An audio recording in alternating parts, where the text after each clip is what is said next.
کسی طیارے کی ہائی جیک ہونے کے بعد ٹی وی اسکرین پر جو مناظر زیادہ نظر آتے ہیں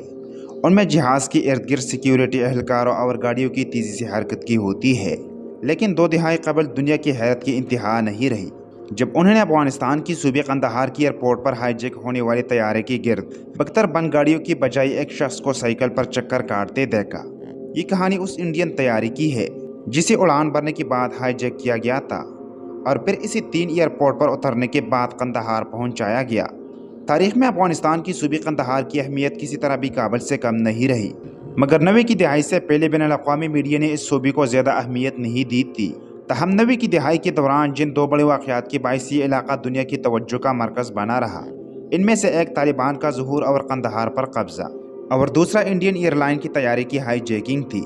کئی پہلو سے دلچسپ ہونے کے ساتھ ساتھ یہ واقعہ اس لیے بھی مشہور ہے کیونکہ یہ ہوائی سفر کی تاریخ میں طویل ترین دورانیہ کی ہائی جیکنگ میں سے ایک ہے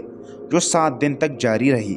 یہ بات ہے 24 دسمبر 1999 کی، جب انڈین ایئر لائن کا طیارہ 804 نیپال کی دارالحکومت کٹھمنڈو سے انڈیا کی دارالحکومت نئی دلی کے لیے اڑا۔ اس ہوائی جہاز میں 136 مسافروں کے علاوہ پائلٹ سمیت جہاز کے عملے کے 15 افراد سوار تھے۔ اپنے منزل کی جانب روانگی پر مسافر انتہائی خوش تھے، لیکن ان کی یہ خوشی زیادہ دیر تک قائم نہیں رہی، کیونکہ جب یہ طیارہ انڈین فضائی حدود میں داخل ہوا تو ایک نقاب پوش شخص اٹھا اور کاکپٹ کی جانب بڑھا۔ اس نقاب پوش شخص نے طیارے کی پائلٹ کو دھمکی دی کہ اگر انہوں نے طیارے کا رخ لکھنؤ کے بجائے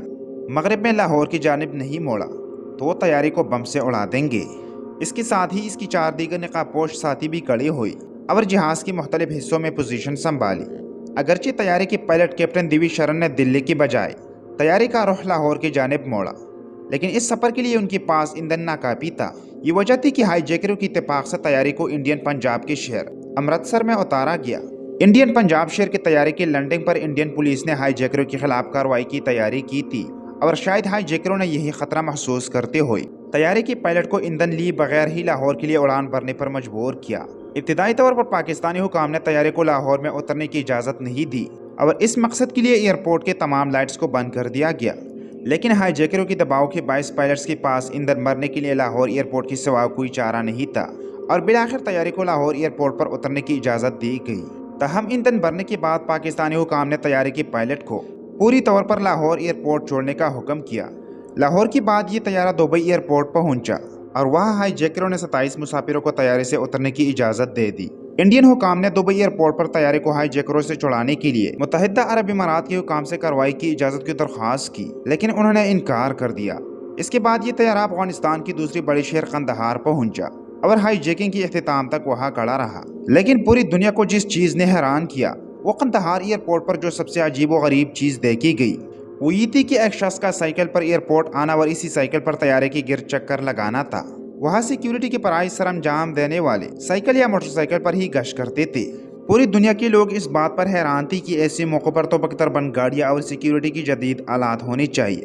لیکن یہاں ایسا کچھ نہیں تھا۔ جو شخص زیادہ تر سائیکل پر چکر لگاتا تھا وہ ایئرپورٹ کے علاقے میں پولیس کی اس چوکی رتبے کا اہلکار تھا۔ قندھار ایئرپورٹ پر طیارے کی لینڈنگ کے بعد جب شروع کی پہلے 1-2 روز میں مسئلہ حل نہ ہوا تو طالبان کی جانب سے کسی کارروائی کی آثار نظر آئے۔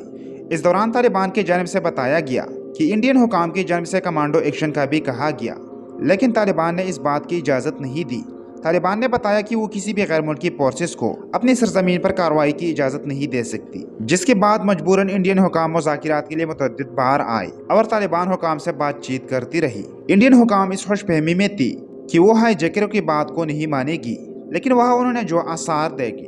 تو انہیں سمجھ آ گیا کہ ایسا ممکن نہیں ہے۔ وہ سمجھ گئی تھی کہ وہ پھنس گئی ہے اور اس سے نکلنا ممکن نہیں، جس کے بعد انہیں ہائی جیکروں کے سامنے گھٹنے ٹیکنے پڑے